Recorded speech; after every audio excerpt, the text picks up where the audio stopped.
Bapak, Ibu, peserta kajian pada malam hari ini bersama Ustadz Oke Setiawan. Sebelum kajian dimulai, mari kita sama-sama membaca 4 rangkaian doa. Ta'awudz, basmalah, salawat kepada Nabi. Kemudian kita baca surat Al-Fatihah. Mari kita mulai. A'udzubillahiminasyaitonirrajim. Bismillahirrahmanirrahim. Bismillahirrahmanirrahim. Allahumma sholli ala Sayyidina Muhammad wa ala ali Sayyidina Muhammad. Bismillahirrahmanirrahim. Alhamdulillahirabbil alamin. Ar-Rahmanir-Rahim. Maliki yaumiddin. Iyyaka na'budu wa iyyaka nasta'in. Ihdina syiratal mustaqim. Syiratal ladzina an'amta 'alaihim ghairil maghdubi 'alaihim waladdallin. Amin Amin. ya. Asyhadu an la ilaha illallah wahdahu la syarikalah wa asyhadu anna Muhammadan abduhu rasuluh. Allahumma sholli ala sayyidina Muhammad wa ala ali sayyidina Muhammad. Segala puji dan syukur kita haturkan kehadirat Allah Subhanahu wa taala. Atas berkat dan karunia-Nya maka kita masih dapat hadir di kajian online ini dalam keadaan sehat walafiat. Tak lupa salawat dan salam kepada junjungan kita Nabi besar Muhammad sallallahu alaihi wasallam beserta keluarganya dan pengikutnya hingga akhir zaman. Untuk kajian malam hari ini Pak Oke perlu TikTok dengan satu jamaah Pak atau dengan saya aja? Nggak usah lah, sama Pak Teddy aja, insya Allah. Baik. Oke, untuk mempersingkat waktu, pada Pak Oke kami persilahkan. Ya baik, terima kasih kepada Pak Ustadz Teddy dengan Pak Budiman yang selalu membantu saya. Baik, Assalamualaikum warahmatullahi wabarakatuh. Ya, Bapak Ibu yang dirahmati Allah, jadi hari ini kita akan membahas tentang lanjutan dari episode ilmu kehidupan. Sebenarnya ilmu kehidupan itu tidak akan pernah selesai Bapak Ibu selama kita selalu menghadapi permasalahan kehidupan ya. Dan masalah itu akan selalu ada sampai kita nanti meninggal nanti. Nah, tadi saya baru pulang dari Bandung. Saya bertemu dengan jamaah-jamaah saya juga, kebetulan koordinator di Bandung.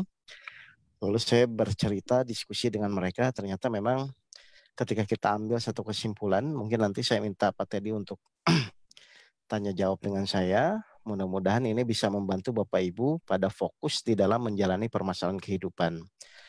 Jadi begini Pak Teddy, kan secara umum, namanya kemarin saya sempat menjelaskan itu di ngaji audio itu adalah pola permasalahan hidup itu adalah bahwa yang namanya setiap manusia, Allah akan memberikan suatu permasalahan, lalu reaksi terhadap manusia itu ada yang bingung, ada yang misalnya berusaha untuk menenangkan diri, ada yang langsung mencari solusi, kan seperti itu biasanya. Jadi kondisi manusia itu ketika diberikan ujian oleh Allah, biasanya ada beberapa kondisi. Satu bingung, yang kedua mungkin berusaha untuk langsung menyelesaikan, yang ketiga juga langsung mungkin tidak menerima permasalahan itu, dan yang keempat dan kelima dan seterusnya. Nah, mari sekarang kita membuat suatu pola di mana ketika kita diberikan suatu permasalahan, Bapak Ibu tuh ada standarisasinya. Supaya apa?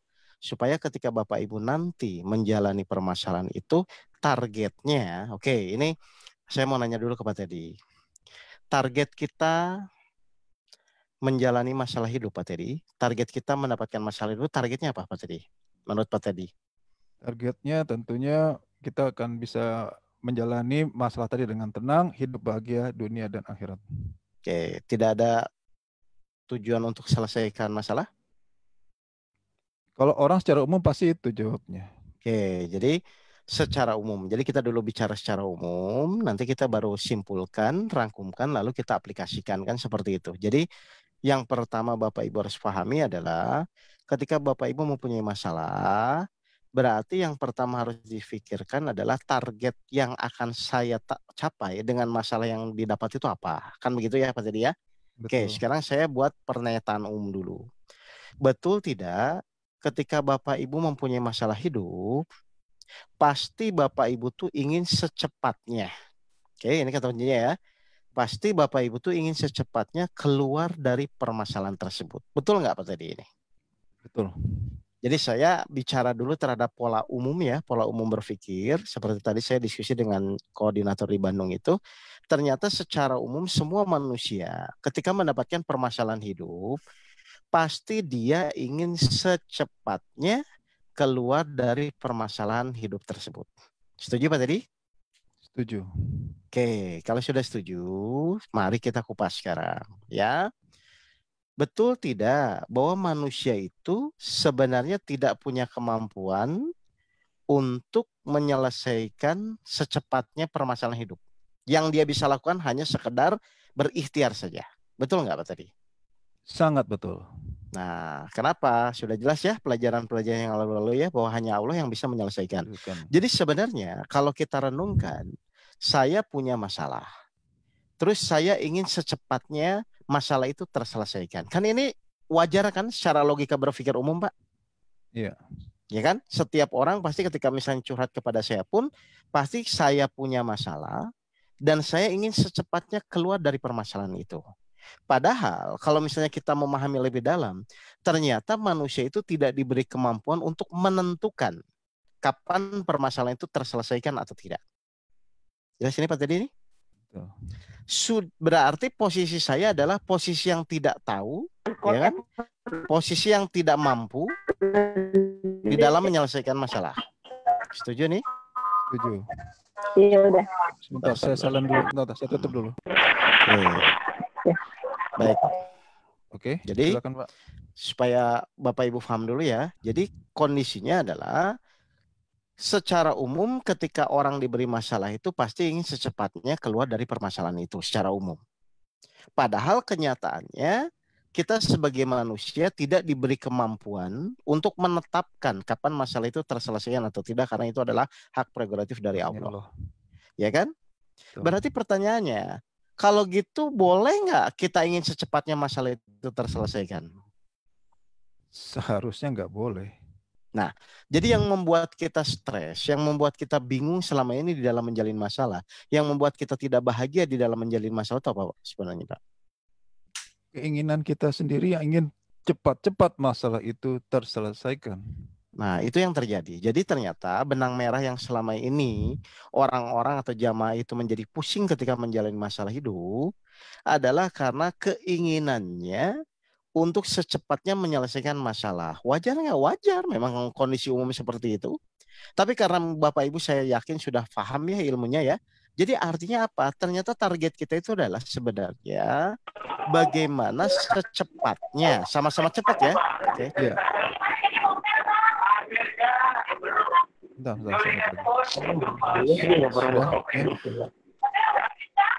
buka lagi ya.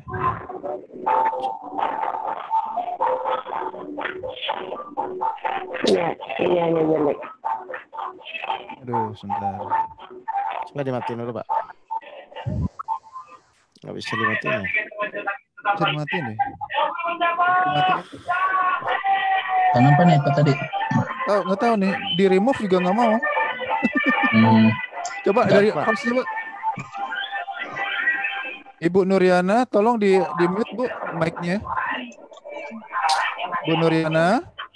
Ibu Nuriana, tolong mic-nya di mute, ditekan warnanya sehingga tertutup karena suaranya sangat mengganggu.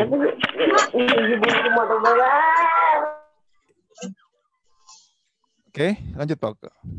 Oke ya. Ini belum masih teramut ini. Iya bro. Pak Budiman bisa nggak? Saya nggak bisa mute loh. Lanjut aja dulu. Ntar udah tak tendang. Okay. Ya dah, oke ya.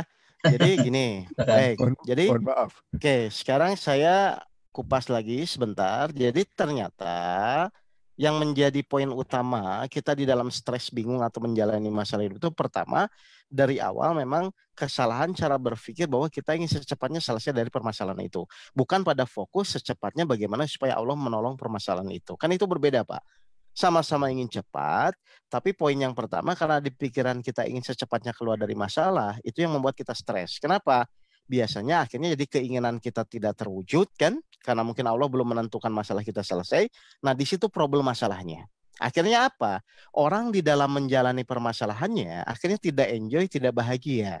Karena fokus dia adalah kenapa ya kok masalah saya belum selesai? Kok saya nggak ditolong-tolong? Itu yang terjadi. Padahal harusnya targetnya ketika kita diberikan masalah adalah bagaimana caranya supaya kita tetap bahagia gitu kan. di dalam menjalani permasalahan hidup yang tanda kutip bonusnya adalah permasalahan terselesaikan. Kan begitu kan? Ketika kita bahagia, otomatis di dalam menjalani permasalahan pasti muncul rasa sabar, muncul rasa syukur, ikhlas, dan lain-lain. Jadi ternyata poin yang menjadi permasalahan secara umum adalah karena dari awal kesalahan kita yaitu kita ingin secepatnya keluar dari permasalahan itu. Dan tidak menyadari sebenarnya Allah memberikan masalah itu bukan hanya sekedar masalahnya, tapi di baliknya adalah pembelajaran Allah kepada kita lewat sarana permasalahannya. Jelas seperti ini ya? Jelas. Nah, jadi nanti ketika Bapak Ibu mempunyai permasalahan hidup, kita buat pola saja. Pola itu artinya nanti pas ada masalah, oh saya langkah pertama adalah apa? Yang pertama adalah saya hilangkan di dalam pikiran kita bahwa kita ingin secepatnya selesai. Hilangkan dulu itu. Apa yang harus kita fokuskan? Maksud Allah memberikan permasalahan ini apa? Ya berarti yang pertama supaya kita tahu maksud Allah adalah kita harus mampu menerima permasalahan tersebut. Jadi itu yang pertama. Terus yang kedua setelah menerima kita langsung memohon petunjuk kepada Allah. Memohon untuk apa? Memohon supaya Allah membimbing kita di dalam menjalani permasalahan tersebut. Kan begitu kan? Iya. Supaya di dalam menjalaninya kita tetap sesuai dengan aturan yang Allah inginkan. Nah, ini yang ketiga ini Pak, yang menjadi poin utama supaya Bapak Ibu bisa benar-benar bahagia di dalam menjalin masalah. Yaitu apa? Meluruskan niat. Meluruskan niat, kenapa Pak tadi harus meluruskan niat? Supaya kita betul-betul dalam posisi ikhlas melakukan hanya karena Allah, Pak. Oke, kenapa harus karena Allah Pak? Supaya ya dikabulkan oleh Allah. Kalau enggak ada nilai ibadahnya di situ, Pak. Oke, kenapa harus karena Allah? Karena hanya Allah yang bisa menyelesaikan permasalahan tersebut. Benar nggak? Betul. Karena hanya Allah yang bisa menyelesaikan permasalahan tersebut, berarti yang kita lakukan pun harus karena Allah. Ketika Bapak Ibu hanya karena Allah, Bapak Ibu jadi ikhlas, kira-kira iblis bisa menggoda nggak Pak? Kalau posisi ikhlas nggak mungkin habis bisa menggoda Salah kita. satu yang membuat Bapak Ibu putus asa, sedih, bingung, merasa terzolimi itu gara-gara salah satunya adalah bisikan godaan dari iblis atau setan. Yang memang intinya adalah di dalam menjalani masalah itu Bapak Ibu putus asa gitu kan. Tidak mau taat kepada aturan Allah, yang intinya tanda kutip akhirnya jadi tidak taat dan membangkang kepada Allah. Jadi hati-hati Bapak dan Ibu, proses permasalahan itu tergantung dari awal Bapak Ibu dalam memprosesnya. Jadi ketika Allah memberikan masalah, Bapak Ibu harus satu menguasai cara ilmu untuk menerima permasalahan tersebut. Padahal kalau direnungkan juga tetap masalah kan nggak bisa ditolak ya, harus diterima. Yang kedua, Bapak Ibu fokus saja bagaimana supaya bahagia ketika Bapak Ibu menjalani permasalahan tersebut. Yang ketiga, yang keempat, tetap berdoa kepada Allah supaya Allah memberikan petunjuk atau supaya memberikan pertolongan di dalam menjalani permasalahan itu. Yang kelima, ya jalani saja di jalan yang lurus, yaitu jalan yang memang Allah ridhoi dalam surat Al-Fatihah ayat 6 dan 7. Artinya niatnya diluruskan. Berarti Pak Teddy melakukan ikhtiar itu tuh untuk menyelesaikan masalah atau hanya menjalankan perintah Allah karena Allah yang memang memerintahkan harus kita berikhtiar, Pak. Hanya menjalankan perintah Allah karena Allah harus kita berikhtiar. Oke, jadi itu yang harus disadari ya Bapak Ibu semua ya. Jadi nanti polanya silahkan Bapak Ibu lakukan karena sebenarnya mau masalah apapun kan sama aja sebenarnya, penyelesaiannya kan sama, yaitu kalau Allah yang menolong kan Pak. Nah jadi yang paling penting itu adalah gini, kita itu kan ingin ditolong Allah, betul Pak tadi? Betul. Berarti yang merubah sikap tuh kita atau Allah? Kita yang harus merubah sikap lah. Nah awas ya, jangan coba-coba Allah suruh menyesuaikan dengan sikap kita ya Pak ya. Misalnya gini, sikap saya tuh kalau punya masalah selalu berpikir kapan masalah saya harus selesai. Saya masalahnya secepatnya selesai. Misalnya tiap punya masalah saya selalu berpikir seperti itu. Kira-kira kalau sikap saya masih seperti itu bakal ditolong Allah nggak Pak? Iya tidak ya. Nah, kenapa tidak Pak? Karena tidak ada perubahan sikap saya kan Pak? Sikap. Akhirnya larinya apa?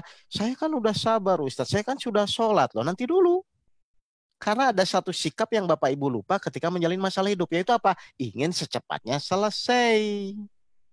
Kalau Bapak Ibu sikapnya tidak dirubah, jangan harap Akhirnya kalau di pikirannya ingin secepatnya selesai, ibadah yang dilakukan secara tidak sadar Bapak Ibu hanya untuk menyelesaikan masalah hidup. Padahal Allah memberikan masalah itu hanya sebagai pembelajaran kan, supaya kita semakin dekat kepada Allah kan, begitu kan sebenarnya kepada dia. Jadi hati-hati, kalau memang kita ingin ditolong Allah, harus kita yang merubah sikap. Salah satu sikapnya adalah jangan coba-coba Bapak Ibu memaksa Allah untuk secepatnya menyelesaikan permasalahan Bapak Ibu.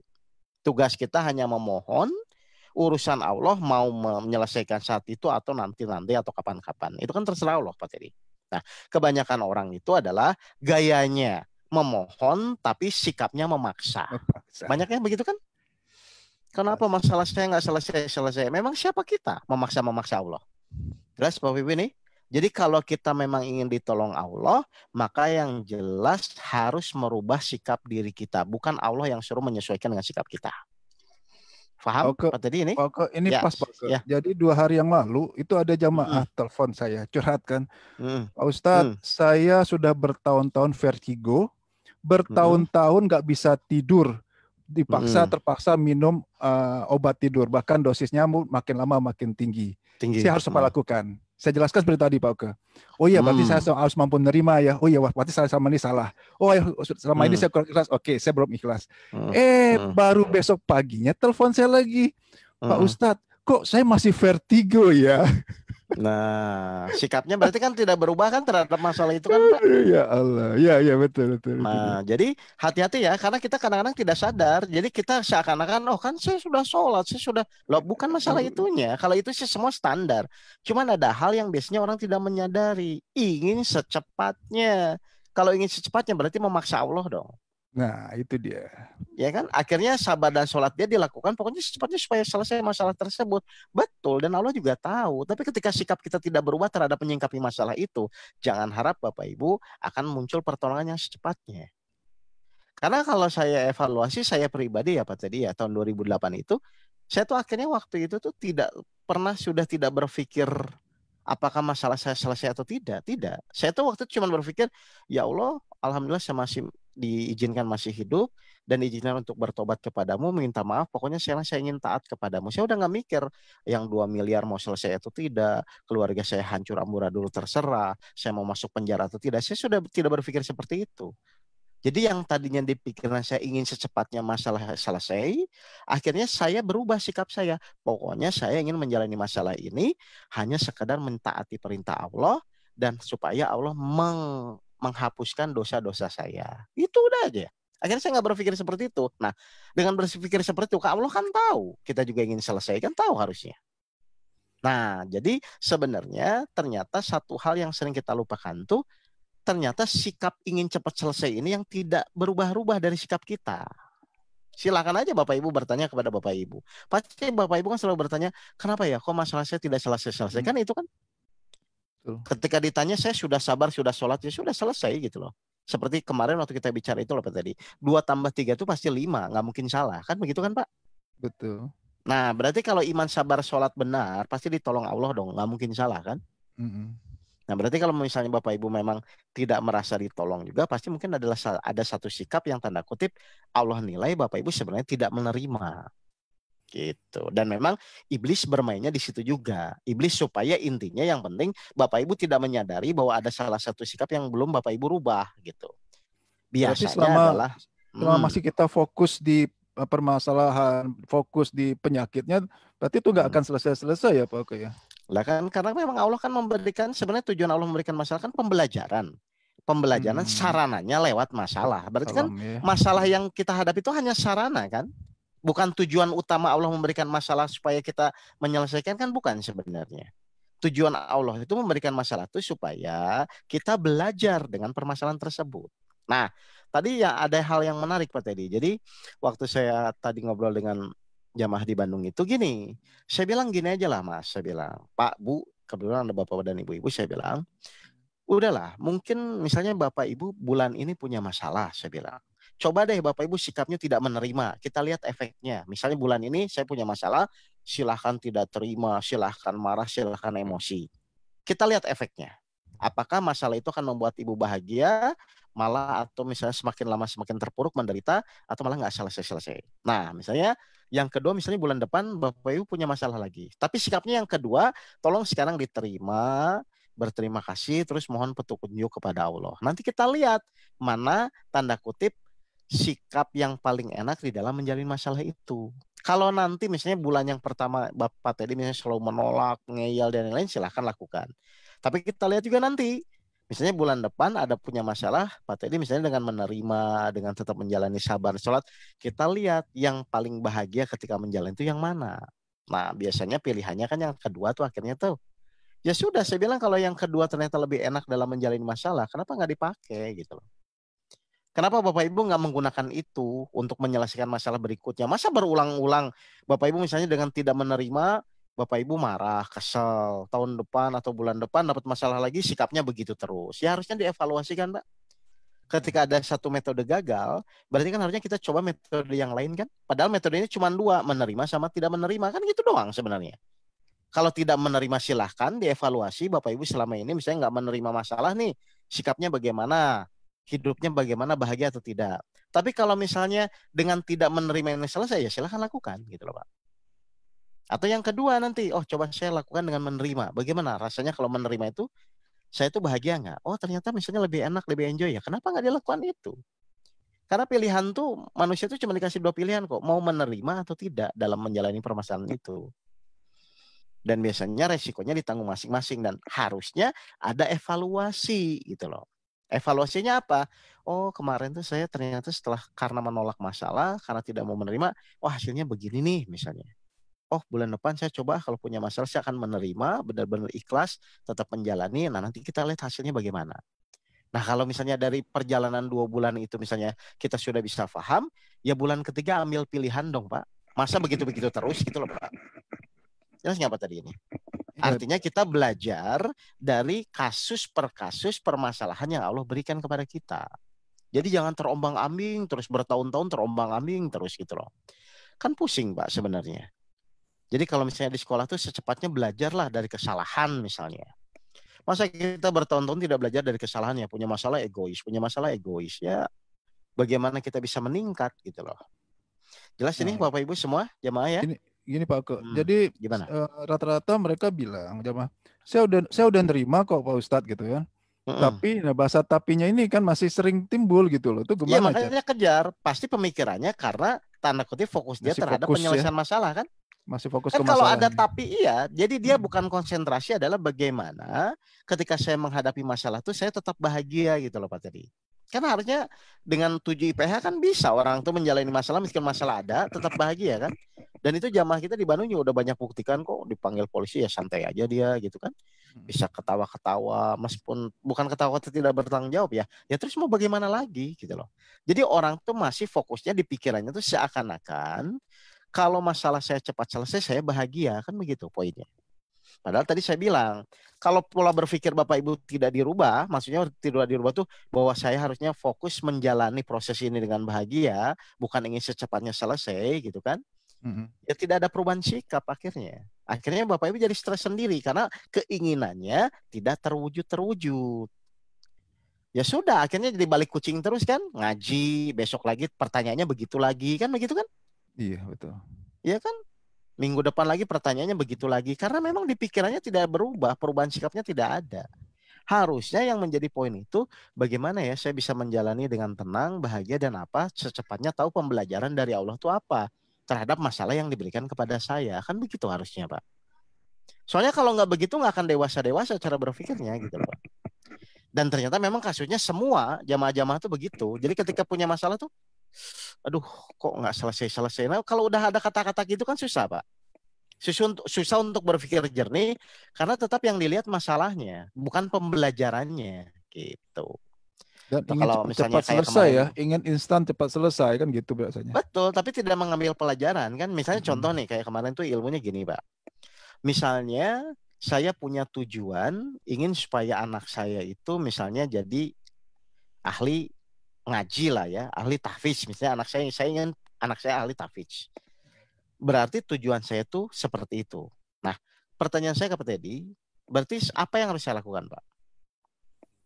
Ya berarti ya coba cari sekolah tahfiz kan, masukkan ke Berarti sana. anggaplah saya kirim anak saya ke Ke pesantren pondok. tahfiz kan? Benar Betul. nggak? Betulnya? Mm. Sekarang saya mau nanya. Kalau anak saya nggak tahu tujuan saya, dia hanya memandang saya tanda kutip ngebuang dia ke pesantren, misalnya ya. Menurut Pak Teddy, dia menganggap saya baik atau tidak? Wah, nganggap jahat malah kan. Nah, karena kan Tega amat masukin gitu. nah, gitu kan? Karena yang dia lihat adalah sarana pesantren yang saya kirimnya kan. Betul. Tapi kalau dia tahu tujuan saya, bahwa dengan begitu saya ingin dia menjadi pintar dan lain-lain misalnya, kira-kira jadi masalah nggak buat dia harusnya? Harusnya enggak. Nah, sama. Sekarang Allah memberikan kejadian-kejadian. Kan itu hanya sarana kan, Pak? Betul. Isinya adalah pembelajaran, betul? Mm-mm. Nah, sekarang anggaplah misalnya seperti kemarin tuh kalau nggak salah Pak Guru kasih analoginya gampang. Misalnya saya tuh ingin menyuguhkan air sirup ke Pak Teddy. Berarti sarananya gelas, betul? Betul. Gelas tuh yang terlihat gitu loh, Pak. Ya, Tapi isinya adalah air sirup. Nah, ketika saya ngasih ke Pak Teddy, saya tuh sebenarnya ingin ngasih gelas atau ngasih air sirupnya? Sirup. Sirupnya kan, karena gelasnya hanya sebagai sarana, covernya saja. Sama, Allah ngasih kejadian untuk pembelajaran kita sebagai manusia supaya kita semakin pintar di dalam menjalani hidup, kan begitu kan? Iya. Isinya adalah pembelajaran. Gelasnya, covernya adalah kejadian. Ketika manusia selalu melihat cover kejadiannya, pasti kan ada selalu bermasalah kan, Pak? Secepatnya selesai lah dan lain-lain kan begitu kan? Betul. Tapi ketika misalnya kita lebih dalam, ternyata sebenarnya Allah tuh ingin supaya kita pintar di dalam menjalani permasalahan hidup. Makanya Allah kasihlah kejadian. Berarti kan fokus dia sebenarnya nanti akan bukan kepada masalahnya nanti. Tapi pembelajaran apa ya? Mohon petunjuk agar selalu diberikan pembelajaran. Nah, maksudnya tuh seperti itu Pak Teddy di dalam menjalani hidup. Tapi kalau di pikiran kita ingin secepatnya selesai, pasti ngelihat tetap covernya gitu loh. Bukan isi yang Allah ingin sampaikan kepada kita. Ngerti nih Pak Teddy ini? Ya, jadi harusnya pada saat ada suatu masalah, problem ataupun kita taruhlah kita dikasih penyakit lah ya. Dan pertanyaan kita adalah apa sih maksud Allah gitu ya? Yang pertama diterima dulu kan pembelajarannya kan. Nah, terus baru mohon petunjuk agar diberikan pembelajaran dengan masalah sakit itu. Kan begitu kan? Ya. Lalu ikhtiarnya tetap dijalani, ke dokternya tetap, tapi niatnya sudah hanya menjalankan perintah Allah sambil tetap belajar supaya kita secepatnya tahu pembelajaran apa yang Allah inginkan. Kalau kita sudah mengerti rumusnya, pasti masalahnya diambil, pasti sakitnya diambil. Kan itu udah rumus, Pak. Jadi selesai tidak selesai masalah itu sebenarnya udah rumus, pasti masalah itu harus selesai gitu loh, Pak. Jelas ya, Pak tadi ya? Nah, di sini makanya kita harus lebih berpikir lebih jernih. Jadi ketika ada permasalahan itu ya sudah, pokoknya saya akan jalani. Fokusnya adalah bagaimana supaya tetap bahagia di dalam menjalani masalah hidup. Jadi bonusnya nanti selesai masalah. Kan begitu kan? Karena Allah memang yang menyelesaikan juga. Coba deh kalau Pak Teddy renungkan. Kan kemarin pembelajaran itu Allah ngasih masalah, lalu hanya Allah pun yang bisa mengambilnya. Kan begitu kan Pak Teddy kan? Betul, betul. Oke, saya ngasih masalah ke Pak Teddy. Misalnya saya ngasih barang. Terus Pak Teddy tapi saya mengambilnya. Berarti posisi barang saya itu titipan atau milik Pak Teddy? Titipan. Nah, cuman titipan kan? Berarti sama. Allah ngasih masalah. Terus nanti Allah mau juga yang mengambilnya. Berarti masalah itu apa, Pak? Ya, titipan dari Allah. Nah, titipan kan? Kalau titipan tuh harusnya merasa terbebani nggak kita kalau titipan? Harusnya enggak ya. Ya udah, berarti kalau masih merasa terbebani ada yang salah dalam prosesnya. Salah satunya adalah selalu berpikir bagaimana secepatnya masalah itu selesai. Harusnya bagaimana secepatnya supaya Allah mengambil titipannya, kan begitu kan? Caranya adalah kita harus mengerti apa yang Allah maksudkan, kan begitu. Minimal dalam proses menjalaninya kita tetap bahagia. Harusnya begitu. Oke, Bapak Ibu, silahkan Pak Teddy. Kalau misalnya kita buka dulu, ada pertanyaan atau tidak? Bapak Ibu yang ingin bertanya, silahkan. Mau bertanya langsung, silahkan ditekan sisi mic yang sebelah kiri, hilangkan tanda silangnya. Atau bisa melalui chat. Silahkan kalau misalnya ada pertanyaan. Ya. Sambil menunggu Pak, bagaimana caranya kalau ada jamaah yang seperti tadi kan, dia sangat ingin cepat-cepat selesai masalahnya. Apa yang harus kita arahkan? Ya kalau dia sanggup ya nggak masalah Pak. Cuman pertanyaannya kita sanggup nggak mempercepat masalah itu selesai atau tidak.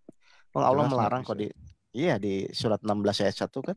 21 ya. Ketetapan Allah itu pasti datang, tapi apa? Jangan minta disegerakan kan begitu kan? Disegerakan.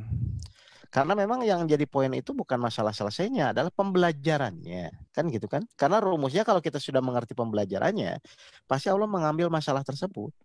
Bagaimana caranya nanti itu urusan Allah. Yang penting kita mengerti dulu pembelajarannya. Seperti kasus-kasus misalnya jamaah saya ya waktu itu kan, kalau nggak salah tuh, yang sempat saya ceritakan awal-awal tuh kalau saya kajian kan, sudah 4 tahun berumah tangga, terus pada klimaksnya tuh si suaminya sampai mas kawin mukenannya dijadiin keset kamar mandi sama suaminya kan.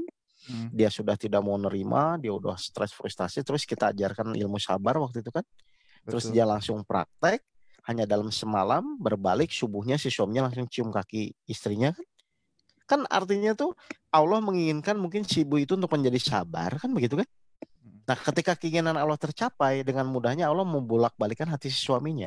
Nah, sebenarnya poinnya cuma gitu, Pak. Sebenarnya permasalahan itu. Jadi, cepat dan tidak itu tergantung dari kita itu paham nggak selama ini ketika Allah memberikan masalah hidup tuh, gitu loh. Atau malah selama ini kita ngutak-ngatik masalahnya, ngutak-ngatik gelasnya. Nggak ke dalam isi gelasnya, gitu loh Pak tadi. Jadi, mungkin selama ini kita ngutak-ngutik masalahnya. Bukan kepada untuk apa sih Allah memberikan pembelajaran ini gitu kan, dengan masalah sakit ini pembelajarannya apa, dengan masalah hutang ini pembelajarannya apa, kan harusnya pembelajaran yang diambil, karena Allah menginginkan semakin lama kita menjalani permasalahan hidup harusnya semakin bahagia ketika kita menjalaninya, karena masalah satu selesai akan muncul masalah yang kedua, masalah kedua selesai akan muncul masalah yang ketiga, ya terus begitu, berarti bukan masalahnya dong targetnya. Yaitu targetnya apa? Bagaimana secepatnya kita mengerti pembelajaran apa yang Allah inginkan terhadap masalah tersebut. Dan hanya Allah memang yang tahu. Makanya kita disuruh Allah memohon petunjuk kan. Ketika kita memohon petunjuk, insya Allah nanti Allah akan memberikan pembelajarannya. Oh maksudnya ini. Kan begitu nantinya. Akhirnya semakin lama Bapak Ibu semakin terlatih ya menjadi ahli karena sering-sering karena banyak masalah kan. Kan lama-lama jadi sensitif, lama-lama jadi mengerti kan. Akhirnya pas ada masalah, oh maksudnya ini jalaninya sudah selesai. Oh maksudnya ini jalaninya sudah selesai gitu loh. Karena memang ujung-ujungnya Bapak Ibu harus tanda kutip mulai secepatnya mengenal Allah. Meskipun memang awalnya beragama ya, mengenal Allah gitu. Begitu Bapak dan Ibu. Silakan. Ya, Kalau Bapak Ibu ada yang bertanya. Silakan. Yang ingin bertanya melalui chat atau bicara langsung, silakan di unmute sendiri ya. Dengan cara menekan gambar mic yang ada warna merah di silang, hilangkan warna merahnya, silakan bertanya. Kalau tidak ada yang bertanya, berarti Bapak Ibu insya Allah sudah mengerti ya Bapak Ibu ya. Nah kalau untuk pemahaman ini mengerti, saya masuk ke pemahaman yang kedua. Tadi ada 2 poin soalnya yang mau saya jelaskan. Oke, jadi jelas ya Bapak Ibu ya. Kalau Bapak Ibu ingin ditolong Allah, berarti yang merubah sikap tuh kita, bukan Allah suruh menyesuaikan dengan sikap kita selama ini. Jadi tolak ukurnya, ketika Bapak Ibu masih kesel, masih bingung, masih kenapa belum selesai-selesai, berarti sebenarnya sikap Bapak Ibu tidak berubah gitu loh. Berarti kan tidak ada alasan Allah misalnya ekstrimnya untuk menolong Bapak Ibu, meskipun itu hak prerogatif Allah lah mau menolong atau tidak gitu loh Pak. Karena intinya Dan gitu aja. Merubah sikap juga mungkin nggak bisa spontan ya kayak kemarin. Betul. Saya sudah terima Pak Ustadz, saya sudah lakukan ibadah saya rubah, tadinya niatnya sholat karena ingin cepat sembuh, saya rubah karena Allah gitu ya, saya rubah benar-benar ikhlas. Tapi kok hari ini masih sakit ya Pak Ustadz? Ya itulah, yang ngerti memang harus itu. Dan nanti tuh ada momen gini Pak. Ada momen di mana kita tuh sebenarnya ketika sudah menjalin masa tuh kayak seperti buntu gitu loh Pak, mentok ke sana sini, mentok sini.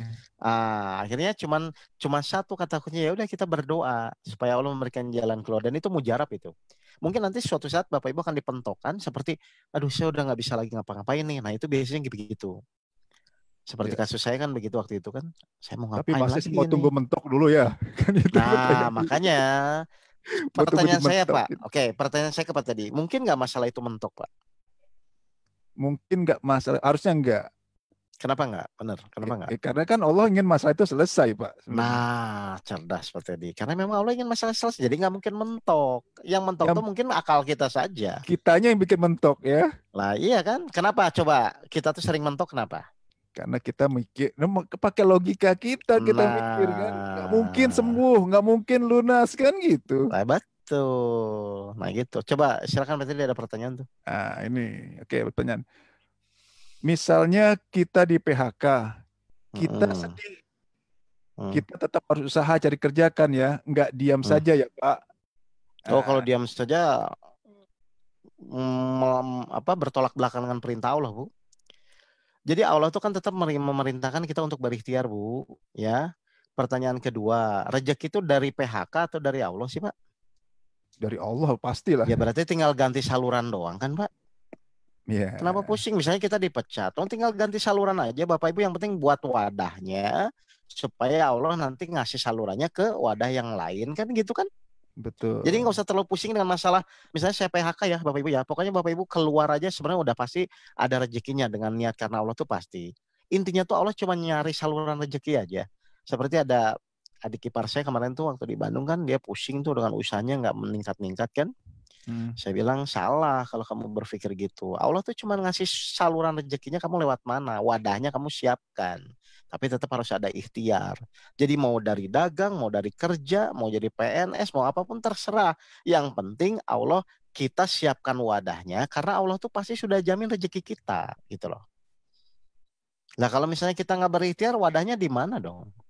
Ya, mungkin uang tiba-tiba turun ya, gelundung gitu. Iya, bukan pada makomnya lah gitu seperti itu kan. Sampai ke situ. Ya kan. Pokoknya sekarang kita siapkan wadahnya, gitu ya Bu ya. Jadi tetap ikhtiar. Memang itu perintah Allah kok. Dan pasti ada, rezekinya pasti ada. Kenapa pasti ada? Allah yang berjanji kok. Nah makanya dengan pembelajaran itu Ibu harus semakin yakin nanti, oh iya ya ternyata salurannya dari sini. Kan banyak jamaah ridho tuh. Kalau saya sebutkan kemarin tuh lah adalah teman kita tuh Pak Teddy. Dari yang per bulannya 150 juta, sekarang cuma berapa katanya 15 juta, tapi itu cukup-cukup aja kan. Ya, berarti nggak salurannya diganti. Malah lebih nyaman katanya, ya, lebih bahagia. Saya mau nanya Pak tadi, secara logika kan dia asalnya 150 juta tuh, terus jadi 10 juta. Kenapa tetap cukup? Kenapa Pak? Ayo Pak tadi. Ya karena Allah yang mencukupinya kan, rasa bahagia itu kan bukan dari Allah. Gini, karena ada salah satu rezeki yang kita sering lupa, yaitu rezeki barokah. Tuh. Ya, jadi 150 juta kurang barokah, ya 10 juta barokah. Lah kan kenyataannya cukup anak-anak kuliahnya juga kan nggak ada masalah berarti kan. Jadi harusnya juga, ya. Betul, rezeki itu nggak bisa dilogikakan soalnya, karena memang itu kan hak prerogatif Allah ya.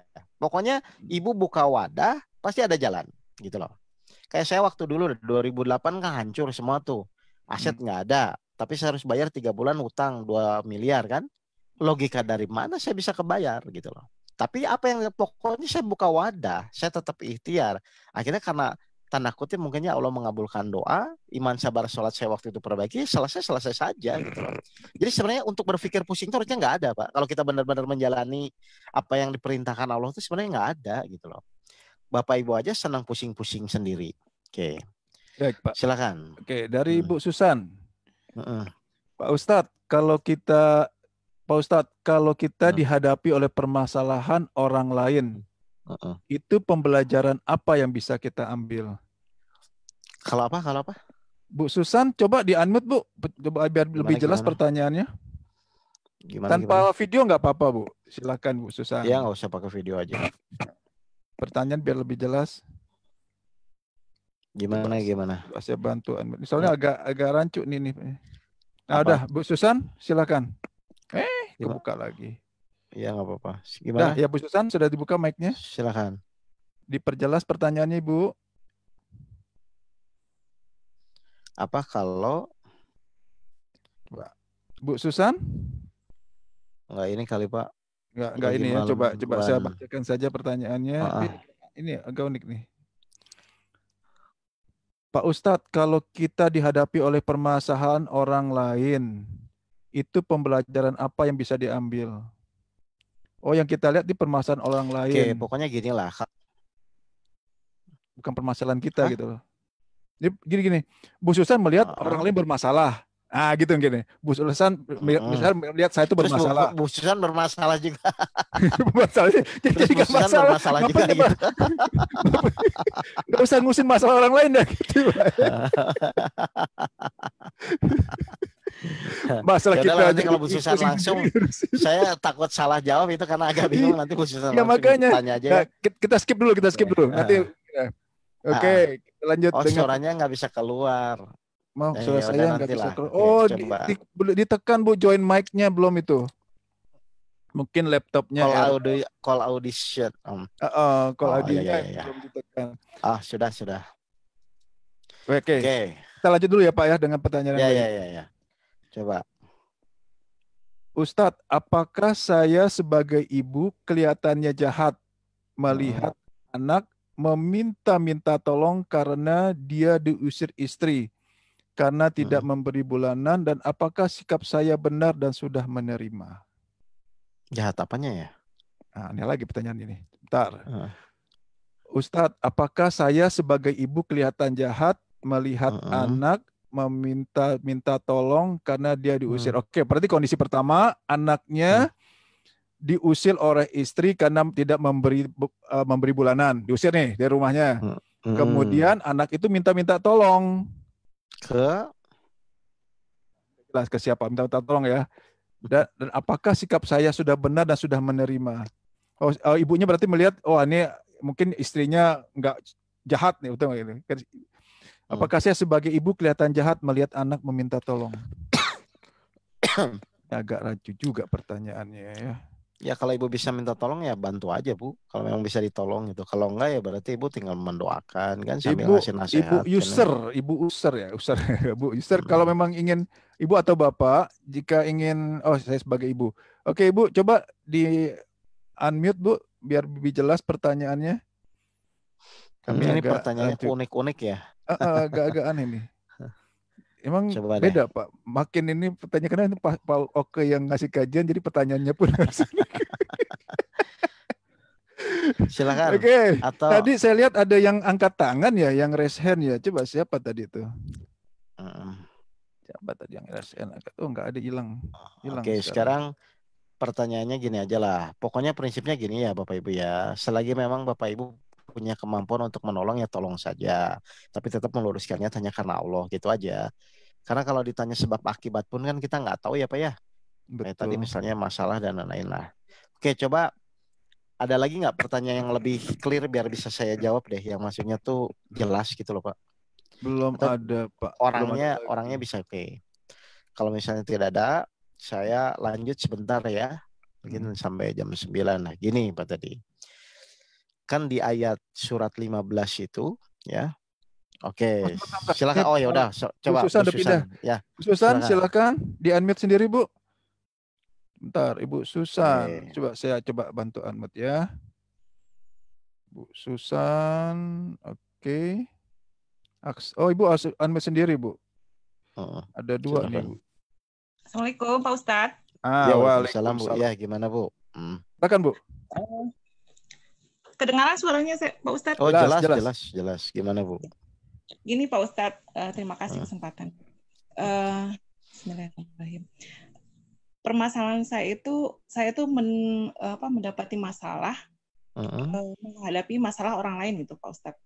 Jadi ada orang lain yang punya permasalahan, ada 2 orang salah. Tapi ceritanya ke saya gitu Pak Ustadz. Oh berefek ke Bu Susan? Bukan efek sih, nggak ada hubungannya saya itu dengan masalah mereka. Oh nggak ada hubungannya? Terus masalahnya di mana? Bentar. Masalahnya itu Pak Ustadz, itu udah bertahun-tahun sebenarnya permasalahannya itu. Tapi nggak selesai, mereka berdua itu nggak selesai permasalahan piutang ya. Jadi dia minta tolong ke saya, karena dia teman saya juga yang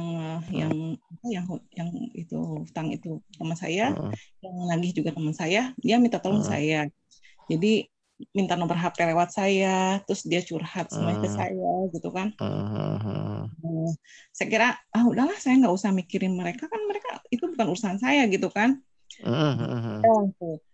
Berapa bulan lagi, berbulan-bulan datang lagi ke saya, gimana ya gini. nih. Saya sudah datang, saya jadi pusing sendiri Pak Ustadz. Terus udah lama lagi, datang lagi gitu, datang lagi. Bukan datang lewat. Kasih aja nomor telepon Pak Teddy, Bu. Itu maksudnya beres tuh. Allah tuh mengizinkan dia tuh cerita ke saya gitu. Ya. Enggak, Ibu kasih. Saya dibenturkan masalah dengan satu orang teman saya lagi, Pak Ustadz. Karena pernah saya ngasih nomor HP dia, terus yang satunya jadi marah-marah ke saya gitu kan. Oh iya, betul. Gini Pak Oke, pertanyaannya apa maksud Allah memberi? Jadi seperti ini Bu Susan. Itu dia. Kenapa Allah itu mengizinkan dia cerita kepada saya gitu? Maksudnya itu loh. Oke. Mungkin pertama ya Bu ya, yang Allah inginkan adalah Ibu mulai menyampaikan yang sudah Ibu jalani, kan begitu ya? Berarti kan Ibu berarti kan sudah disampaikan, namanya disampaikan, terserah dia mau ngerti atau enggak, kan tugas kita menyampaikan ya Bu ya. Iya, ya kan? Betul. Yang kedua Ibu, yang kedua supaya Ibu semakin ikhlas, bisa menolong, terserah orang ngerti atau enggak gitu loh Bu. Itu aja. Kan ujung-ujungnya adalah sebenarnya tetap ada pembelajaran di situ kan Bu ya. Terlepas misalnya kecil atau besar kan terlepas. Tapi kalau menurut saya sampai Ibu titik tuh tidak merasa bermasalah dengan hal itu gitu loh. Karena kalau merasa bermasalah ya berarti kita kan terpengaruh dengan hal itu Bu. Apalagi kalau saya dengar kan nggak tiap hari gitu, cuma 3 bulan atau 4 bulan sekali kan. Iya betul. Anggap aja hiburan Bu. Ya. Kadang saya nggak bisa tidur. Gitu aja. Lah masa cuma 3 bulan 4 bulan sekali, ini kan nggak tiap hari. Tapi prinsipnya kalau saya biasanya, kalau saya malah banyak orang yang kenal juga udah WA cerita masalah ke saya. Pokoknya gini aja Bu, sampaikan yang Ibu bisa sampaikan dengan apalagi pelajaran yang Ibu banyak dapatkan dari ridho Allah ya. Nah itu sampaikan aja Bu. Yang kedua, kalau misalnya memang dia tidak ada perubahan, tetap fokus itu ya sudah, biarkan saja. Kan Ibu juga nggak jadi beban untuk dia pinjam ke Ibu kan, enggak juga kan? Enggak juga sih Pak Ustadz. Enggak. Ya udah, berarti anggap aja itu melewat-lewat saja. Nanti ujung-ujungnya saya kasih nomor HP-nya Pak Oke aja sama Pak Teddy. Pak Teddy tuh yang Pak Teddy aja.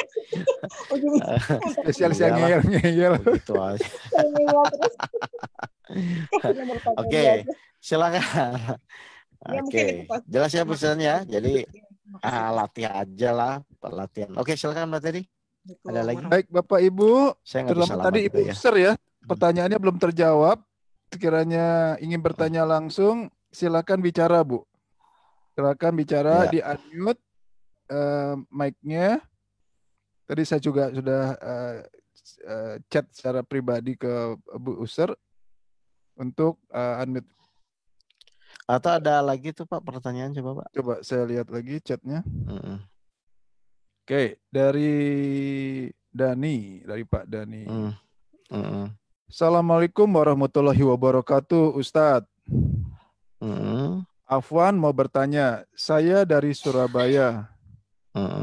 Apa hukumnya pekerjaan sebagai penyanyi Ustadz, dan apa hukumnya hasil yang didapat dari bermusik Ustadz yang selama ini menjadi pekerjaan untuk menghidupi keluarga? Jazakallahu khair Ustadz. Oke. Jadi ini tuh kan masih susah ya Pak, ini kan fikih ya, debat-debat lah kalau nyanyi dan tidak nyanyi. Gini aja lah Pak, kalau misalnya memang ada pekerjaan yang lain yang tanda kutip yang tidak abu-abu ya misalnya ya, kan ini hukumnya kan kayak misalnya kemarin hukum kerja di bank dan lain kan seperti itu ya. Soalnya kalau terjebak dengan gitu juga serba salah juga. Pokoknya gini aja, kalau misalnya Bapak merasa ada pekerjaan yang lebih layak, yang misalnya lain, kan tinggal mohon petunjuk sama Allah sebenarnya. Allah, tolong ya Allah kalau memang nyanyi ini tanda kutip misalnya kurang pas menurut hukum dan lain-lain, mohon agar diberi petunjuk supaya mendapatkan pekerjaan yang lebih baik. Gitu aja lah Pak. Intinya gitu aja lah. Kalau nanya hukum tuh nanti debat-debatan karena ada 2 versi gitu loh. Dan saya nggak mau masuk salah satu versi gitu loh. Karena ada yang bilang haram, ada yang bilang enggak, asal tidak memabukkan atau tidak jauh dari mengingat Allah. Nanti malah jadi ke sana larinya, bukan pada kehidupannya. Gitu aja lah. Saya kalau untuk fikih itu nggak terlalu ini Pak tadi. Ya, silakan. Oke. Tidak ada lagi ya? Lanjut Pak. Nah, sekarang kita lanjut ya. Nah, Pak Teddy kan di surat 15 ayat 39 sampai 40 tuh kan iblis sudah tanda kutip membuat pernyataan Ya, oke, makasih ya Pak ya. Oke, membuat pernyataan seperti ini bahwa dia itu akan menggoda semua manusia, gitu kan? Kan iblis berkata seperti itu ya. Kecuali orang-orang yang ikhlas. Saya mau nanya nih Pak Teddy nih. Iblis itu menggoda apanya sih Pak kepada kita Pak? Sampai aku akan menyesatkan semua manusia, kan gitu kan? Kecuali orang-orang yang ikhlas. Nah, saya mau nanya sekarang ke Pak Teddy. Memang target dia itu goda apa sih Pak kepada kita Pak? Di dalam menjalani perjalanan hidup ini Pak? Kan kalau kita kemarin bahas umum saja ya. Nah, iblis itu akan menggoda apa aja sih Pak kepada kita Pak? Biar kita tuh bisa breakdown gitu loh. Oh iya ya, berarti selain niat karena Allah, apapun yang kita lakukan kalau kita tidak ikhlas, pasti iblis akan menggoda, kan begitu jadinya. Jelas nggak Pak tadi? Nah, sekarang poin utama pertanyaan saya adalah, iblis itu akan menggoda apa sih Pak di situ Pak? Keyakinan kita? Ya, salah satunya itu. Kan di surat 39, 15:39 itu kan apa? Kan iblis berkata kan gitu kan? Coba dari Pak tadi lihat ya. Coba saya share. Surat Coba. 39. Surat 15 ayat 39. 15 ayat 39. Kan di situ tuh iblis bilang kan apa? Iblis berkata, Tuhanku, oleh karena engkau telah memutuskan bahwa aku sesat, aku pasti akan jadikan kejahatan itu terasa indah bagi mereka di bumi, dan aku akan menyesatkan mereka semuanya. Kecuali hamba-hambamu yang mukhlisin, kan begitu kan? Hamba-hambamu yang ikhlas atau yang ikhlas kan? Oke. Berarti kan selain ikhlas, kalau Bapak Ibu menjalani hidup di luar itu, pasti kan iblis akan menyesatkan kan? Iya. Nah, menyesatkannya dengan apa Pak? Membuat sikap, perilaku seakan-akan jadi meskipun benar, ya? Salah. Nah, meskipun salah, tapi seakan-akan itu benar. Banyak nggak Pak seperti itu Pak? Sangat banyak, manusiawi, saya sudah wajar. Sabar. Gitu ya. Saya sudah sabar, sudah sholat, sudah lain-lain kan begitu kan? Akhirnya ketika dinasihatin malah debat kan? Nah, jadi iblis itu akan mengejar di situ. Jadi hati-hati Bapak dan Ibu ya. Pokoknya kalau Bapak Ibu niat ikhtiar apapun bukan karena Allah, siap-siap. Akan dibuat merasa benar, akan dibuat merasa mampu, dan akan dibuat ya kan saya udah begini. Apalagi yang kurang, wah itu makin kurang ajar kalau seperti itu. Jadi iblis akan menyesatkan kita dengan perbuatan-perbuatan kita yang menurut kita tuh selama ini kita merasa benar gitu loh. Berarti kalau orang pada posisi itu sadar nggak kalau dia digoda iblis Pak? Oh dia nggak sadar. Akan membuat terasa indah kan? Iya. Nah itu yang terjadi Bapak dan Ibu. Jadi hati-hati ya Bapak Ibu ya. Jadi ketika Bapak Ibu misalnya menghadapi suatu permasalahan atau ujian hidup, pokoknya secepatnya luruskan niat. Mau di awal, di tengah, di akhir, secepatnya luruskan niat. Baik ya Allah, saya ikhtiar menjalankan perintah-Mu. Saya melakukan ini hanya menjalankan perintah. Diluruskan niatnya secepatnya. Kalau tidak, iblis masuk, kita tidak terasa bahwa kita sudah digoda, akhirnya ya sudah, kita merasa benar. Meskipun menurut orang lain salah, ya pokoknya kita benar aja gitu loh. Jadi memang ikhlas itu hal yang paling penting, unsur terpenting di dalam menjalani salah satu permasalahan kehidupan. 7 ilmu lah sebenarnya totalnya semua penting semua gitu loh Pak. Jadi hati-hati ya Bapak Ibu ya di dalam menjalani ujian itu. Pokoknya kalau Ibu Bapak di luar karena Allah, di luar ikhlas pasti iblis akan menggoda. Dan luar biasanya ketika kita digoda itu memang kita pasti tidak sadar gitu. Akhirnya apa? Merasa sudah. Yang intinya ujung-ujungnya ya nggak ditolong-tolong. Kan begitu Pak. Kebanyakan tuh orang seperti itu kejebaknya itu. Nah, jelas ya? Oke. Baik, ada pertanyaan lagi Pak tadi? Coba saya lihat. Ya, Ibu Bapak yang ingin bertanya. Oke, contohnya bagaimana? Gini contohnya. Oke, misalnya Ibu punya suami gitu kan. Suami Ibu misalnya anggaplah menjengkelkan misalnya. Terus misalnya tidak ngasih uang gaji misalnya. Secara logika Ibu benar kan? Benar nggak? Iya. Terus Ibu marah. Ya kan? Pasti Ibu marah kan? Wajar dong Pak Ustadz. Manusiawi kan gitu ya. Kan begitu kan? Kenapa? Kan sebagai suami itu bertanggung jawab. Wah, panjang lebar di pikiran Bapak Ibu. Ibu tahu nggak? Iblis ngajarnya dia benar. Yang penting ibu tidak taat kepada suami. Kan gitu aja kan? Karena perintah Allah bahwa istri itu harus taat kepada suami. Akhirnya hilang tuh ketaatan kan? Gara-gara begitu kan? Padahal harusnya mau marah tidak marah juga ibu tetap harus menerima kondisi itu kan sambil tetap ikhtiar. Nah gitu loh Bu. Biasanya begitu nggak? Gitu aja. Jadi hal yang paling mudah lah dalam kehidupan kita sehari-hari kan. Gitu. Misalnya difitnah, wajar dong kalau marah ya memang wajar. Kalau dilihat kejadiannya wajar marah. Berarti karena kejadian bukan karena izin Allah kan begitu Pak. Jadi hati-hati ya, iblis memang akan membolak-balikan pola berpikir Bapak Ibu sampai Bapak Ibu itu memang tidak sadar sebenarnya Bapak Ibu itu sudah di luar ketaatan kepada Allah gitu. Misalnya ada kejadian, jangan diterima, enak aja harga diri saya, udah panjang lebar kan itu kan. Nah, memang mainnya di situ, Bu. Gitu. Iblis Biasanya Pak bersembunyi. Tapi paling gampang itu yang biasanya kalau dialami itu Pak merasa sudah gitu. Oh iya merasa sudah. Nah kurang itu apa lagi ya Allah gitu ya. Saya sudah sholat, sabar. saya sudah sabar, saya sudah sedekah kan gitu kan. 34 tahun Pak saya didera masalah gini. Ustadz sih nggak ngerti malah nyeramain saya. Banyak itu yang begitu. Ya Ustadz nggak ngerasa nggak jalanin ya. Iya 34 tahun ya udah saya bilang kalau memang begitu. Berarti kan nggak ada perubahan sikap. Bagaimana Allah mau menolong gitu loh. Gitu Pak tadi. Oke. Ada pertanyaan lagi Bapak Ibu? Bapak Ibu, Mbak Ita nggak mau nanya Mbak Ita? Ini apa saya bertanya nih Mbak Ita nih. Ketawa. Kata Bu Lia kan. Bu Lia aja berarti sudah jelas Bu Lia. Enggak. Oh Bu Lia ada ya. Saya cegat-cegat dulu sebelum mereka nanya kan saya cegat tadi di kajian awal. Itu cuma aja Bu Lia. Ya. Jadi memang harus dicegat-cegat. Pak Ustadz gini, kalau dihadapi dua pilihan, satu harus taat kepada suami, kemudian kita juga harus berbakti kepada orang tua. Bagaimana cara menyikapinya, Pak? Ini ada beberapa jamaah yang nanya. Ya, secara hukum prioritas kan tetap suami dulu ya Pak ya, kalau istri ya Pak ya. Betul, taat ke suami ya. Betul nggak? Nah, atau saya langsung cerita ini aja lah, langsung testimoni ya. Jadi ada jamaah saya di Bandung, itu dalam posisi dia ibunya bermasalah. Ya, ibunya bermasalah dan selalu membuat bermasalah. Akhirnya dia sering ribut dengan suaminya gara-gara kasus ibunya. Nah, dia minta pendapat kepada saya. Ini langsung testimoni aja ya. Nah, saya bilang, Bu, tetap secara hukum istri itu harus taat kepada suami. Tapi kan Ustadz biasa kan iblis masuk kan begitu kan Pak tadi? Kan ya, sudah kan? Udah sekarang.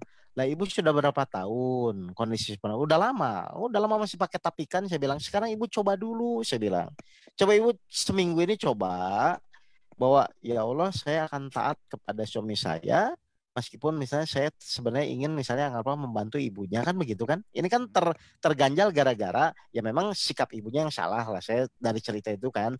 Cuman kan intinya Allah ingin tetap si istri ini kan taat kepada suaminya kan. Nah, udah saya bilang ibu coba dulu deh seminggu saya bilang. Biar nanti kita lihat evaluasi berikutnya. Benar nggak dengan ibu selalu taat kepada suami, tapi tetap ngasih masukan ini mama kasihan dan lain kan begitu kan? Apa yang terjadi Pak? Akhirnya kan suaminya langsung berubah kan setelah itu.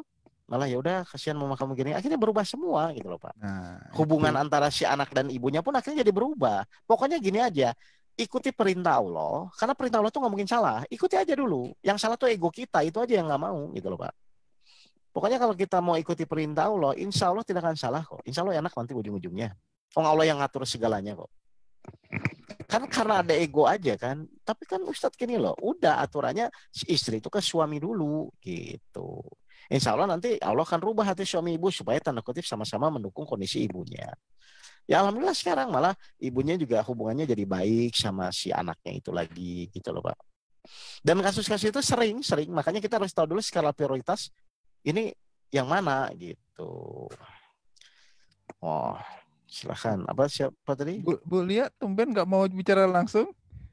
Apa-apa. Ini pertanyaan standar Bu Lia, tumben nih pertanyaan standar nih. Standar. Ya saya tanya ya. Ustadz tanya, bolehkah saya membagi harta dengan anak-anak kan belum meninggal? Oh, jadi membagi karena anak belum meninggal. Terus saya kan punya hutang. Gimana sikap anak laki-laki saya terhadap masalah ibunya? anak saya sudah dewasa. Oh, kalau kata saya sih rembuk dulu, Bu. Ibu cerita aja, ini saya punya hutang, gimana sebaiknya. Anak juga, insya Allah kalau diajak diskusi ngerti lah, Bu. Kan masalah hutang kan lebih wajib ya, Bu ya. Kalau kata saya gitu. Jadi Ibu cerita dulu aja sama anaknya. Nih gimana mama nih punya hutang. Nanti daripada nanti bagi-bagi hutang masih ada kan kasihan ke ibu. Kan tetap nanti yang bertanggung jawab ahli waris juga nanti. Ya kan? Betul. Nah kalau saya ajak ngobrol dulu aja, Bu. Lagian Ibu jauh-jauh amat, jalannya aja Bu, insya Allah selesai kok nanti sama Allah. Jangan dulu berpikir ke sana. Utang lunas. Putus asa. Utang lunas atau tetap ada ya? Iya, tenang aja. Bukan Ibu tinggal jalanin aja metode ridha Allah. Udah jangan berpikir kejauhan, Bu. Kayak gimana aja. Saya jadi takut jawabnya nih. Oke. Ya, baik. Ibu yakin lah. Pokoknya Ibu yakin jalani aja. Insya Allah Allah ngasih nolong dari mana saja kok. Insya Allah gampang lah pula. Ya, gitu aja. Optimis, Bu. Optimis karena Allah menolong ya. Bukan karena kemampuan kita. Oke, terus seperti tadi. Sudah nggak ada lagi Pak Ustadz? Nggak ada lagi, Oke, Pak. kalau nggak ada mungkin itu dulu ya Bapak Ibu. Jadi nggak usah lama-lama. Oh ada. Bentar. Baru masuk dari kita. Oke, sebentar. Apa nih rapid test? Oke. Oh, jelas Ustadz. Terima kasih. Alhamdulillah udah tenang. Persiapan berangkat. Tadi rapid test sempat keringet jagung. Oh. Ini Ibu lihat nih, iya bikin nangis aja. Waduh, masih nangis aja. Udah ikut kajian 3 kali sehari Pak. Ini gimana nih Pak? Nangis terharu dia mendapatkan ya dari itu nangis terharu. Ya pokoknya gini lah Bu ya, rubahlah sikap kita kepada Allah tuh. Memang yang saya juga sama Bu, saya juga belajar dan saya juga baru menyadari ternyata tuh yang sering orang lupa itu karena kita tuh masih ingin secepatnya keluar gitu loh, keluar dari masalah. Akhirnya kalau sudah di pikiran begitu, pasti ujung-ujungnya maksa Allah untuk secepatnya menyelesaikan masalah. Terus efeknya ibadah yang dilakukan supaya masalah selesai kan makin komplit itu pusingnya itu. Iya, makin ngawur. Akhirnya, ya kan? Akhirnya kita sudah nggak bisa menyelesaikan secepatnya, Allah juga belum mau menyelesaikan. Udah di situ mulai kepusingan tuh kan muncul di situ. Akhirnya apa? Ya kita nggak akan bahagia di dalam menjalani masalah hidup. Gara-gara memang diawali dari tidak ada perubahan sikap kita. Memang tidak disadari itu Bu, memang tipis itu. Kan saya juga baru menyadari ya ternyata tuh orang tuh bermasalah itu karena memang ingin secepatnya selesai gitu. Jadi nggak bisa menikmati Pak pada saat menjalani permasalahan itu. Kan bahaya ini. Padahal pelajarannya itu pada saat menjalani. Iya betul Bu, pelajarannya itu pada saat menjalani masalah itu. Gitu. Tapi kita ingin secepatnya keluar dari situ, akhirnya nggak dapat pelajaran, bolos terus kan akhirnya. Remedial lagi gitu ya Bu ya. Ya mungkin waktu dulu pas pelajaran loncat jendela kan. nggak mau belajar dia kan. Gitu. Oke Bu ya. Oke, jadi sekali lagi saya tegaskan ya, ingat ya Bapak Ibu ya, masalah itu memang titipan dari Allah. Karena itu titipan, maka suka tidak suka tetap kita yang mengerjakan. Tapi yang menyelesaikan tetap Allah. Makanya cara mengerjakannya itu harus pada proses bagaimana supaya Allah menolong. Gitu. Karena hanya Allah yang bisa. Jadi sebenarnya ya Pak Teddy ya, kan harusnya kita enjoy ya. Toh Allah juga yang nanti akan menyelesaikan. Tapi kita kan tetap mengerjakan. Nah, dalam proses mengerjakan masalah ini, Allah akan memberikan pelajaran. Semakin cepat Bapak Ibu memahami pelajarannya, semakin cepat nanti Allah menolong gitu. Karena ada yang semalam selesai dan lain selesai. Oke. Apa nih? Nangisnya malam ya Ustaz lebih ringan. Pokoknya ginilah Bapak Ibu ya. Oke. Bu Betty minta tambah waktunya. Ya kalau tambah waktu tanyalah ke saya kan bingung. Coba. Jadi gini ya, intinya bagaimana pada saat kita ada masalah, kemudian kita asik dalam rangka meningkatkan ketaatan ya gitu. Selama ini kan kita asik menjalani problem itu kan, jadi makin pusing kan gitu Pak.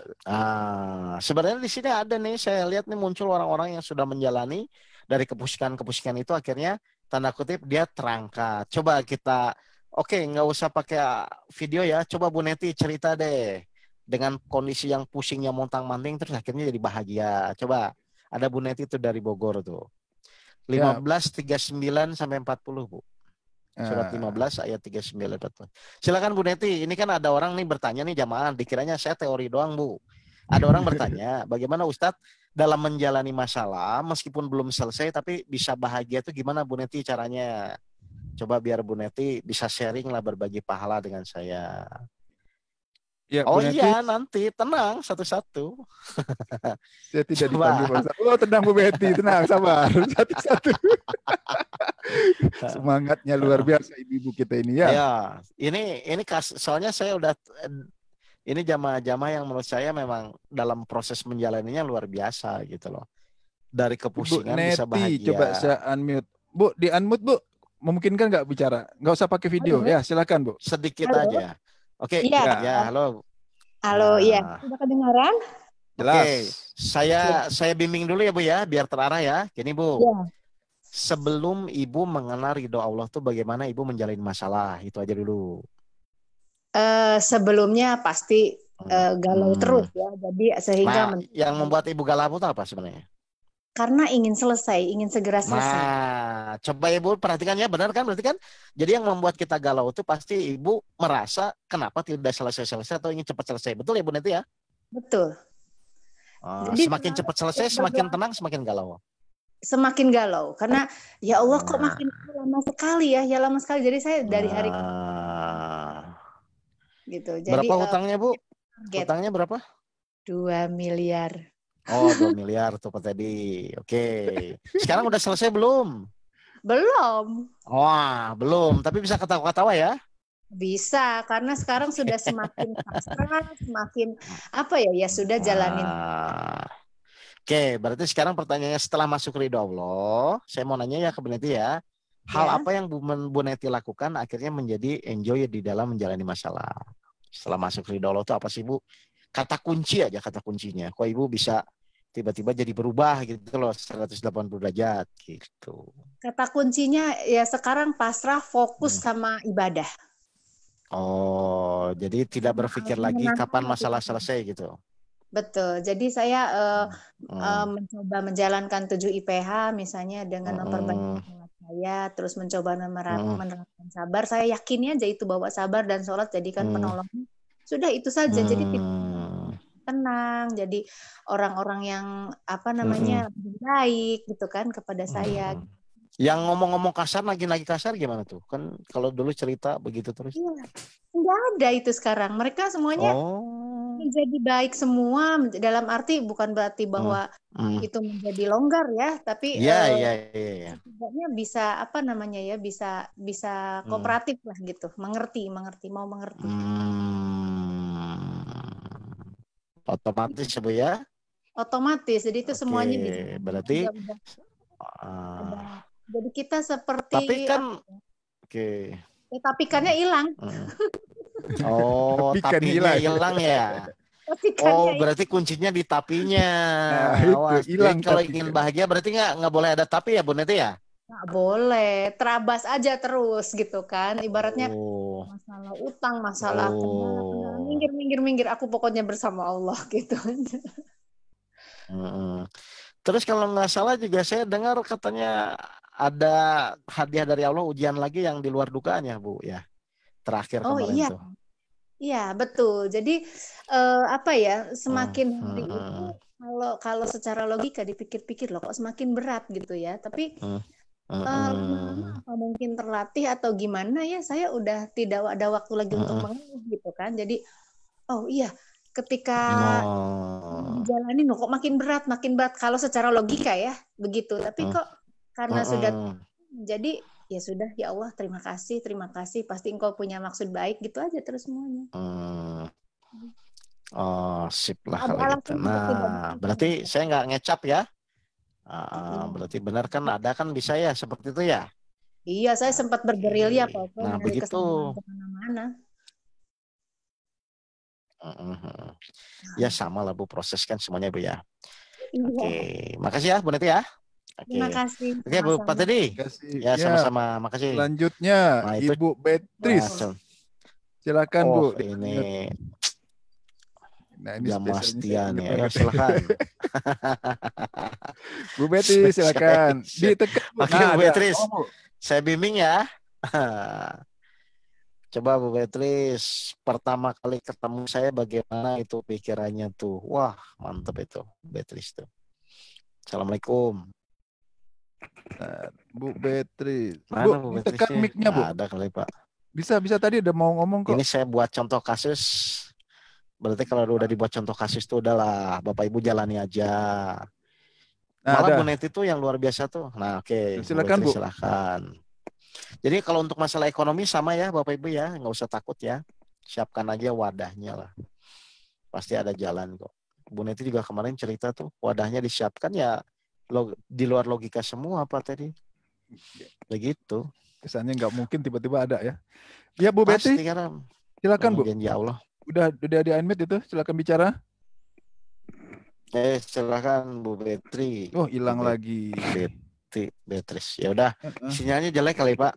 Baik ya Bapak Ibu ya. Jadi sebenarnya oke, saya cuman info lah. Ini kan kajian ini kan sebenarnya 7IPH ini untuk aplikasi ya, untuk dipraktekkan ya Bapak Ibu ya.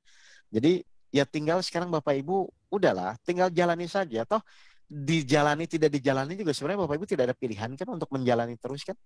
Karena kan hidup itu kan berjalan ya dari saat ini sampai nanti menuju kematian. Nah, tinggal sekarang pilihannya adalah sisa hidup Bapak Ibu tuh mau dipakai apa? Mau dipakai pusing boleh, mau dipakai bahagia boleh. Kan pilihannya masing-masing. Tapi kalau saya jadi Bapak Ibu, udahlah, sama-sama kok di dalam menjalani itu tetap ada permasalahan gitu loh. Jadi marilah sekarang Bapak Ibu saya sarankan hidup itu cuma sekali dan itu waktunya juga singkat. Ayo mari kita secepatnya belajar supaya Bapak Ibu tuh sisa hidupnya itu ya akhirnya menjalani meskipun permasalahan itu tetap bahagia. Toh banyak contoh kasus kok. Ini juga ada jamaah saya tuh. Coba Indira ada nggak Indira? Kayaknya ada deh. Coba Mbak Indira. Indira ada. Mbak Indira mau bicara? Nah kalau ini kasusnya udah masuk Polres, Polsek gitu loh. Coba Bu Indira cerita sedikit kasus polisi aja. Pokoknya ada begitu-begitu. Ya, Assalamualaikum. Ya Bu Indira. Coba Bu Indira cerita deh, gimana sih rasanya Bu Indira misalnya kayak tiba-tiba yang nagih hutang lapor polisi, terus kan tetap ya ke Polres, itu gimana sih rasanya sekarang meskipun kondisi belum selesai? Rasanya tenang aja sih Pak. Kenapa kok? Kan padahal semua kayak yang nagih hutang kan mempolisikan ya Bu Indira ya? Iya sih semuanya begitu. Nah, tapi dihadapi nggak? Cuman ya selalu dihadapin sih dari awal. Jadinya ya akhirnya malah justru sekarang malah polisinya yang baik gitu. Polisinya malah malah kok aneh ya.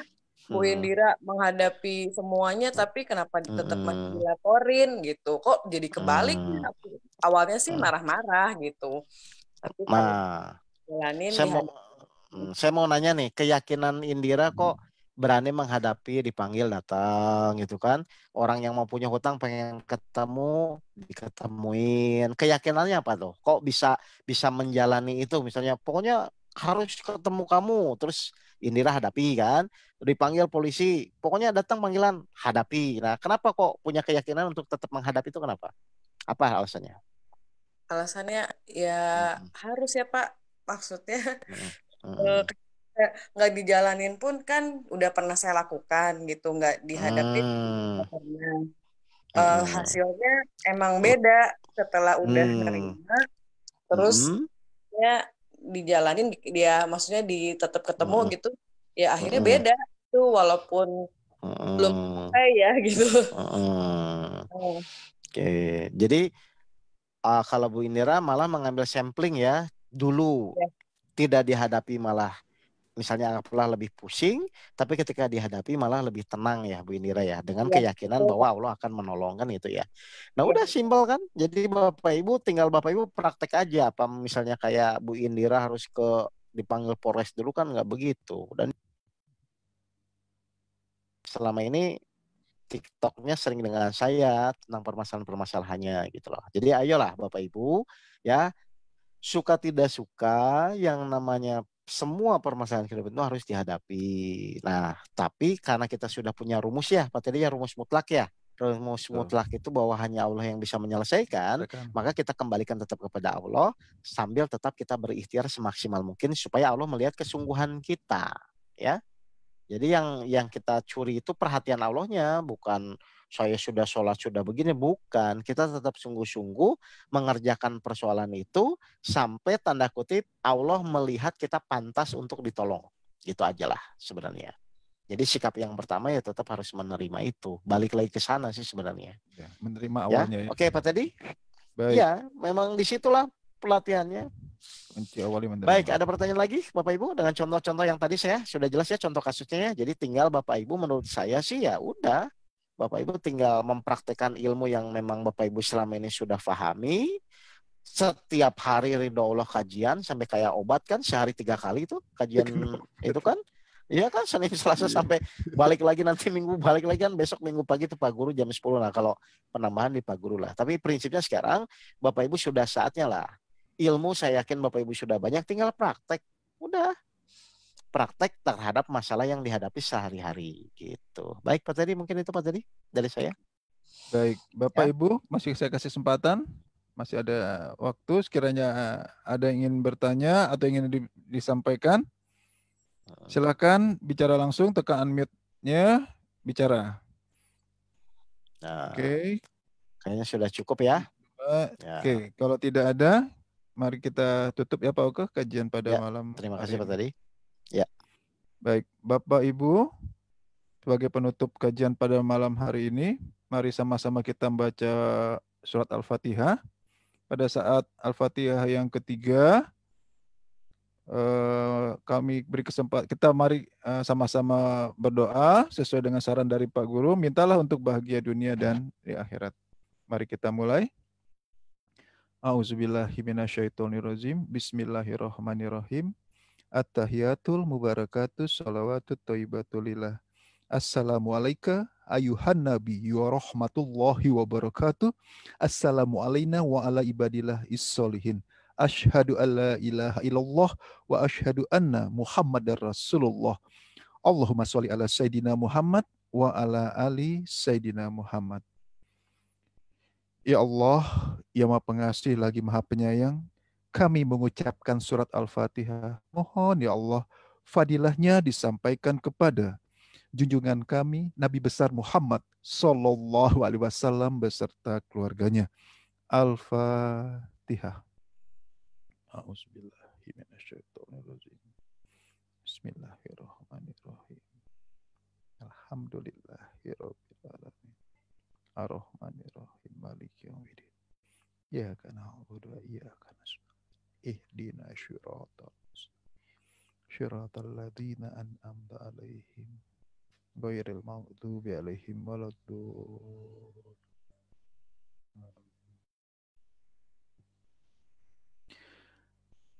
Ya Allah, yang Maha Pengasih lagi Maha Penyayang, kami mengucapkan surat Al-Fatihah. Mohon ya Allah, fadilahnya disampaikan kepada para rasul, para nabi, para sahabat Rasulullah sallallahu alaihi wasallam beserta keluarganya. Kepada Syekh Abdul Qadir Jailani, para aulia, para waliullah, para syuhada beserta keluarganya. Kepada para malaikat Allah dan kepada seluruh aparat Allah, baik yang mendampingi kami maupun yang bertugas menjalankan bumi dan langit beserta seluruh isinya. Al-Fatihah. A'udzubillahiminasyaitonirrajim. Bismillahirrahmanirrahim. Alhamdulillahirabbil alamin. Ar-Rahmanirrahim. Maliki yaumiddin. Iyyaka na'budu wa iyyaka nasta'in. Ihdinas siratal mustaqim. Siratal ladzina an'amta 'alaihim ghairil maghdubi 'alaihim waladdallin.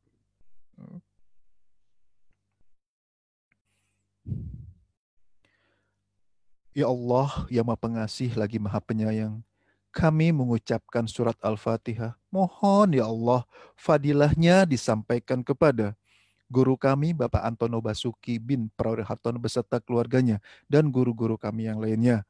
Kepada kedua orang tua kandung kami dan kedua mertua kami. Kepada ayah kandung kami yang bernama Sebutkan namanya masing-masing.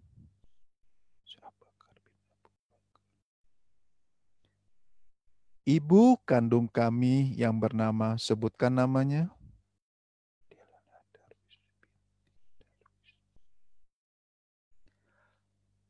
Ayah mertua kami yang bernama, sebutkan namanya.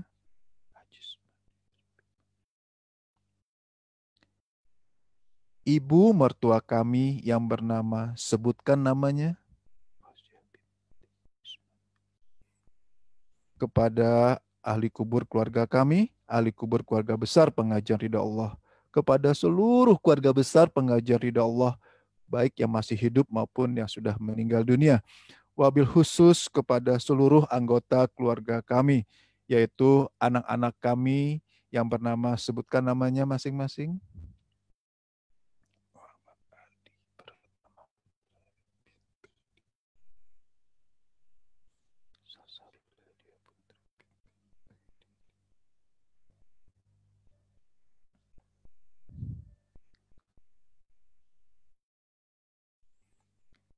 Istri atau suami kami yang bernama, sebutkan namanya.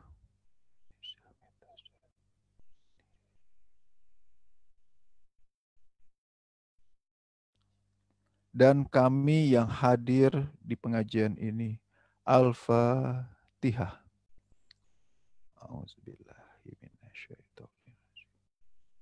Bismillahirrahmanirrahim. Alhamdulillahirrahmanirrahim. Ar-Rahmanirrahim. Maliki yaumiddin. Iyyaka na'budu wa iyyaka nasta'in. Ihdinas siratal mustaqim. Siratal ladzina an'amta 'alaihim ghairil maghdubi 'alaihim waladdallin.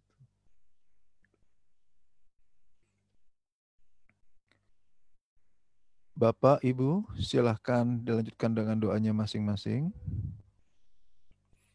Ya Allah, ya Rahman, ya Allah.